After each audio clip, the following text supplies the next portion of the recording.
93 Boxing, back with another video. Danny Garcia versus Adrian Granados. My keys to victory and prediction. Everyone wants to support Adrian Granados all of a sudden because for some reason they hate Danny Garcia. I'm actually rooting for Danny.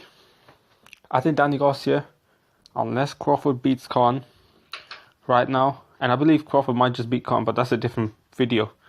I believe Danny Garcia is number 2 pound for pound fighter. I made the reason why. I put resume above the eye test. Call it controversial or not, please watch my video where I talked about my 3 pound for pound list. Then you'll understand why I put him there. But I rate Danny Garcia. I think he's been underrated. I think he's been underappreciated. He did exactly the same thing that Crawford did when it comes to 140 and 147, except that Crawford got the credit and he didn't. Crawford did beat guys in better fashion, but the fact still remains that Garcia fought better competition. Not saying that Crawford wouldn't beat those competition. This is not to say that Garcia would beat Porter. Nothing like that.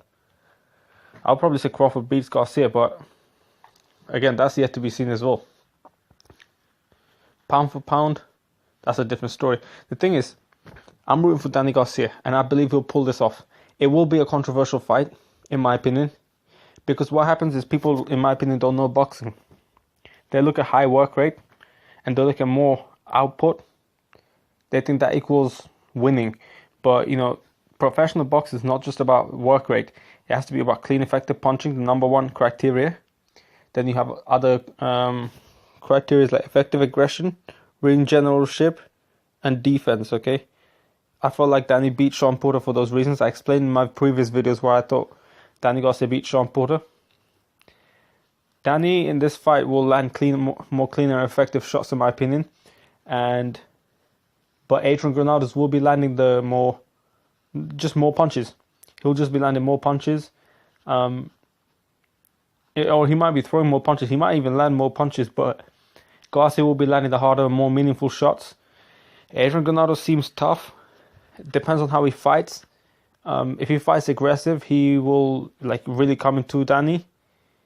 That might not be good for him because Danny is very good at punching with you. And if you're throwing loads of punches, then there's loads of opportunities to punch with you. There's loads more opportunities for Danny Garcia to hit him.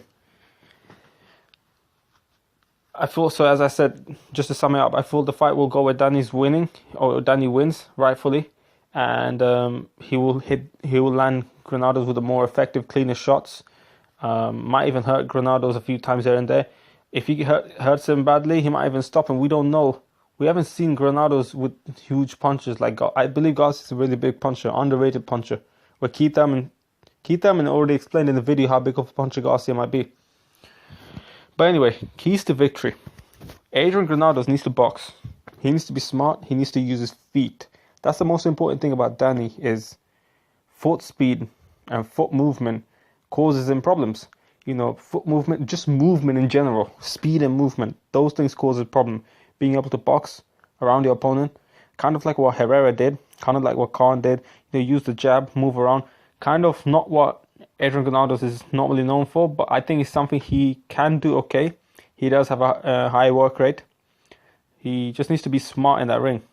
And I think he will be smarter in this fight, knowing that Garcia is the biggest puncher he's going to face. I think Danny Garcia is going to move around. I think Adrian Granados should move around. He should move around, but not excessively. You don't want to be a fighter that's not you completely. He needs to move around a bit more than what he normally does. He needs to throw punches.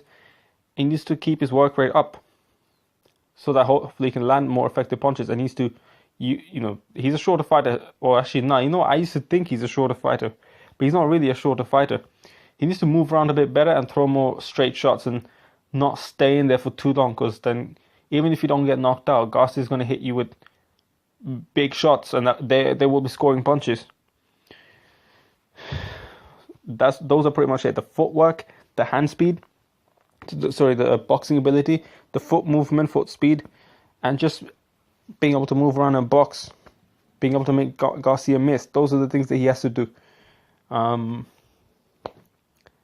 For Danny, I think Danny has to box. I think Danny has to. The thing about Danny is I don't think he realizes that he can actually score knockouts more if he tries to box. Like when he fought Rios, he didn't even look like he hit him that hard. And even he said after the fight that I didn't even think I hit him that hard. I was just trying to box. But Danny naturally has heavier hands. And when he's boxing, yeah, he may not have the same power that he does when he loads up. But the problem when he loads up is people can see that from a mile away sometimes. That's what happened against Keith Thurman. He was loading up on too many right hands, too many hard right hands. He just needs to box. His punches are going to be naturally heavy anyway.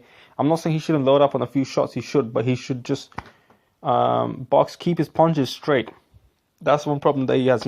Against Rios, he didn't really load up on that shot. He just slipped and then countered with the right hand. It was very straight. He didn't really load up heavy on it, but he didn't have the same power that he does when he loads up on his shots, but he did have the accuracy and the timing and the precision to the punch.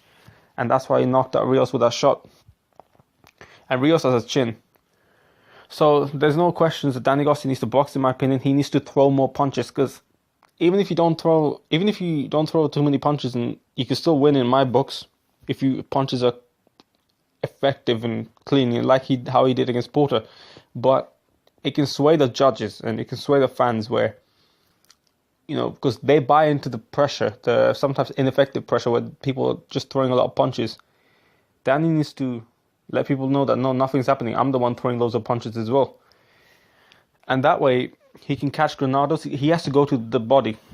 That's another thing, Granados has great work rate, but if you test him to the body, he might slow down. Garcia's a big puncher.